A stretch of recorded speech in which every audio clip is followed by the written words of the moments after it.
we have a butterfly-shaped gland in our neck, which is known as a thyroid gland, which secretes thyroxine. So this is an important hormone for your metabolism. So any disease which is affecting your thyroid gland, it can lead to consequences of either increased production of thyroid hormones or increased release of thyroid hormones, or it can lead to decrease in function of thyroid hormones. So if there is decrease in function or decrease in release, then that is known as hypothyroidism. Or if there is increased in synthesis of thyroid hormones, or in sudden release of storage pool of thyroxine, then it leads to something called as hyperthyroidism. So in hypothyroidism, they will have usually a lot of weight gain. They will have a dry skin. They have hoarse voice. They may have a swelling in their neck, which is called as goiter, and they may have diarrhea. They may have excessive sweating, or so decreased sweating also, and they may be like a little, they will not be very active. So alertness is also affected, memory is also affected, and they are at quite a high risk for developing this atherosclerotic cardiovascular disease, like in common terms, heart attack, for example. Right? So this is hypothyroidism. Now coming to hyperthyroidism. So in hyperthyroidism, there is increased production of thyroxine hormone or increased release of these hormones. So these patients, they will be having symptoms like sweating, they will be having dizziness, they will be having palpitations, they will be having tremors, they will be hyperactive, they may be having diarrhea, and some patients, they have their eyes actually pop out. So they may have thyroid associated ophthalmopathy, so they may have skin changes also. So that is hyperthyroidism. In hyperthyroidism, cardiac morbidity is much more common. So they may have something called as angina. They may have palpitations like PSVT. The bones are also affected. In hyperthyroidism, they also can have osteoporosis. So otherwise, it is affecting all the body's important systems, hypo as well as hyperthyroidism. So this is it about in general about these disorders. Regarding thyroid disorders, so previously, not nowadays, because nowadays we have iodized salt. So iodine deficiency was quite a common cause for goiter. So goiter usually do not, some patients may have hypothyroidism, patients may be euthyroid also. But nowadays for hypothyroidism, most important cause is Hashimoto's disease. So in which autoimmune antibodies are there which destroy our thyroid gland. Otherwise, radiation exposure, certain drugs are there, particularly immune checkpoint inhibitors, certain cardiac drugs like amiodarone, they can lead to hypothyroidism. So these are the causes for hypothyroidism. Genetics has an important role, especially with Hashimoto's disease. And regarding hyperthyroidism, the most important cause is Graves' disease. So it is an autoimmune disease where there is antibody which is activating your thyroid hormone receptor and causing more TSH, more T4 release from the thyroid hormone.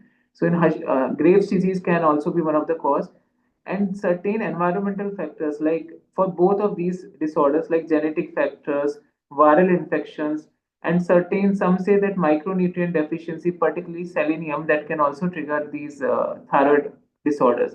Also viral infections, particularly after COVID, there has been an increase in the number of patients of thyroid illness, and similarly other viral illness can also lead to thyroiditis and ultimately hypothyroidism. So there's a spectrum and there are multiple causes for these thyroid disorders. About hypothyroidism, they may have constipation, lethargy, weakness, increased body weight. They may have dry skin. Their mentation may be slow. Their memory might be affected. They might not be alert. Again, same. They may have vague pains and vague itches, and they will basically be difficulty in execution of complex tasks. They will be quite slow. Their speech may be slurred. They may have hoarseness of voice, or they may have a swelling in the neck, which is known as goiter. So these are the symptoms of hypothyroidism. So if you have these symptoms, then you should meet your endocrinologist for getting evaluated for thyroid illness. Similarly, for hyperthyroidism, they will have weight loss, palpitations, tremors, sweating, and their eyes may also pop out. So these are the symptoms of hyperthyroidism. Fatigue, weakness, these are common for both group of disorders. Diarrhea can be there in hyperthyroidism, hypertension and diabetes can be there, osteoporosis can be there, and they may have cardiac illness also. So these are in broad, these are the symptoms. So whenever you're having these kind of symptoms, you should get your thyroid evaluated. And especially if you are a female and your cycles, menstrual cycles, sorry, I forgot to mention that. So if your menstrual cycles are irregular, or you're having very early bleeding or frequent bleeding or multiple cycles in a month, then thyroid disorders definitely have to be screened for every female, especially in the pregnancy or childbearing period. It has to be done universally in our country.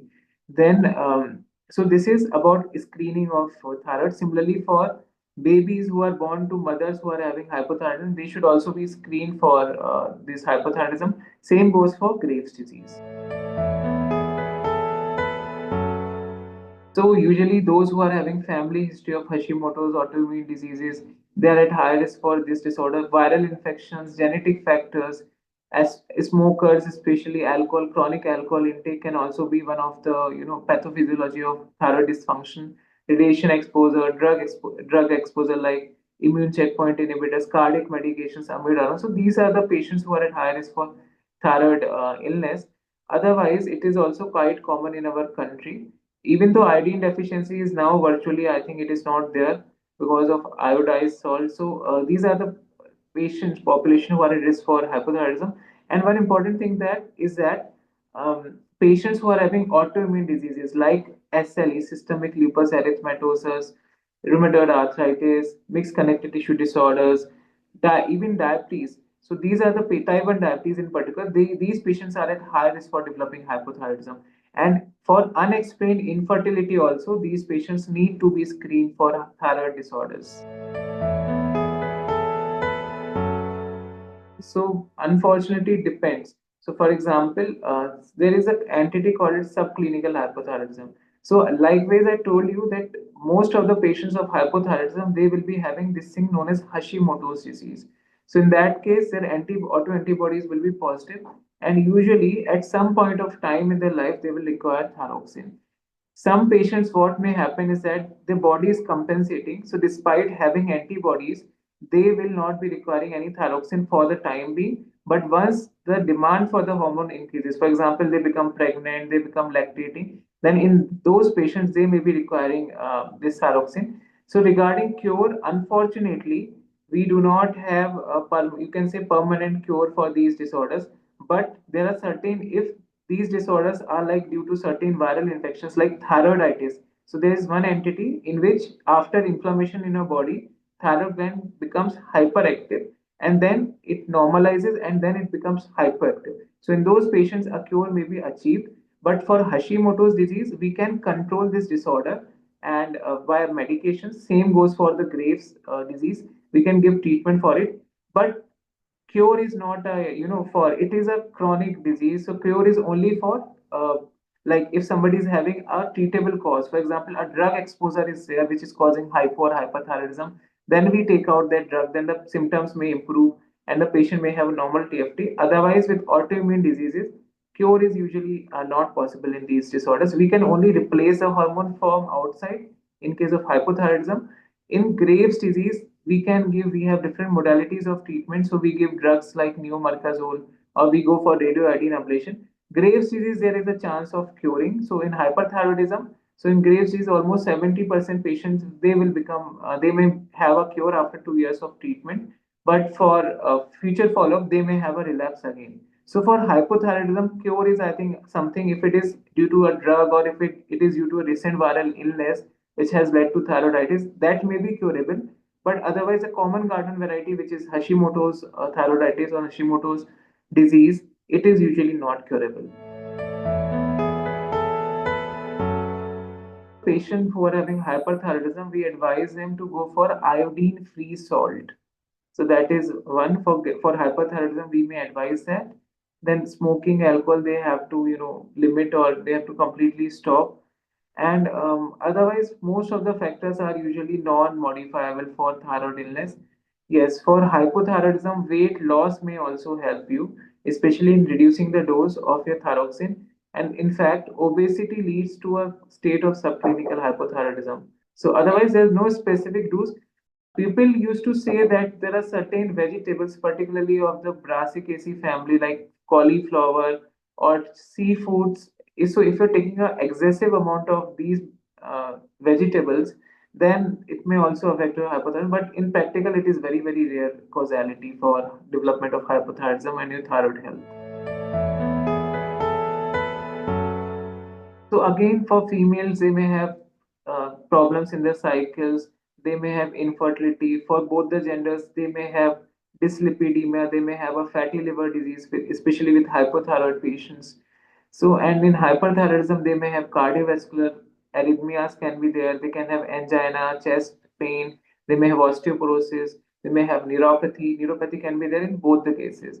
So these are they may have Graves' ophthalmopathy. Their eyes can bulge or the vision may be affected. So these are the usual, umbrella of thyroid disorders, what it can cause.